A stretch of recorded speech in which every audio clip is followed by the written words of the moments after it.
the super sweet lady who works at the post office. Even our tribal chairman is rocking the same memorial shirt.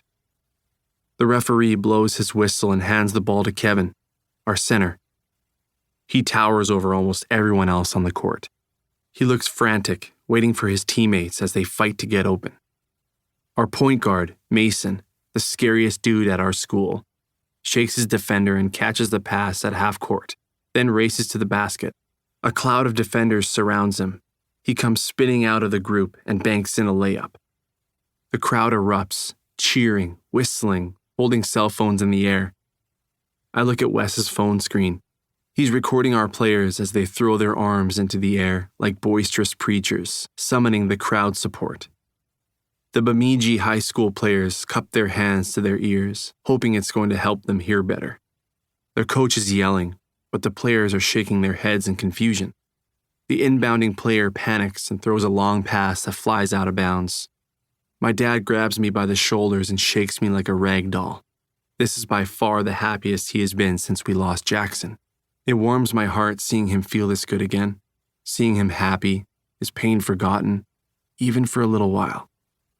While we're still celebrating, one of our guards is already pulling up from way beyond the three-point line, with two defenders draped all over him. The sound disappears from the arena, like pressing mute on the TV. The basketball, flung with a perfect release, spins toward the basket. Swish! We're only down 6 points, 96-90, with 1 minute to go in the game. On our side of the gym, our fans are all wearing red and black shirts and jumping up and down, high-fiving, whistling, and screaming. The Bemidji team's inbounding player calls to his team, but our crowd overpowers his voice.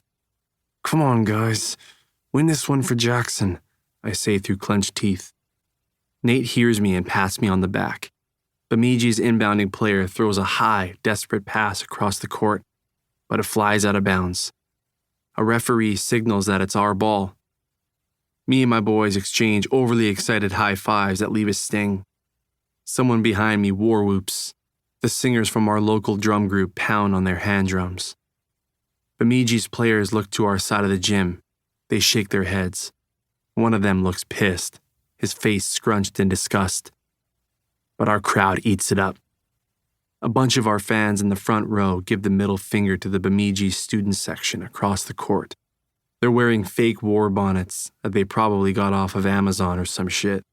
They decorated their faces like they're wearing war paint, but in their school colors of blue and white. "Where's that tomahawk chop at now?" Nate asks through cupped hands. A bunch of people from our res look back at him and laugh. Bemidji was doing that shit all game, throwing it in our faces until we made our comeback. Some of the older white fans have their hands clasped in nervous prayer as they stare up at the scoreboard. "Jesus was black," Nate says, and again cracks up everyone around us. And the fact that he's a black Ojibwe is by no means a coincidence. Mike, one of our forwards, catches an inbound pass from Mason, and in one smooth motion, he sets his feet to shoot a three from the wing as the outstretched arms of two defenders fly at him. Swish. Nothing but net. 96-93.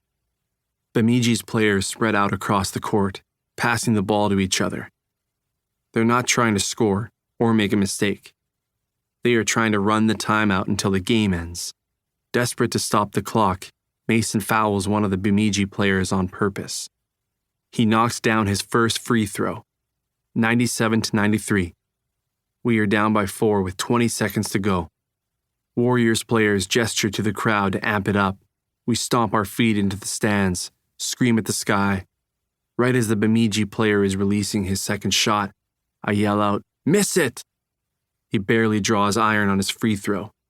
It misses, dropping down from the front of the rim fast and hard, like an icicle from a roof on the first day of spring.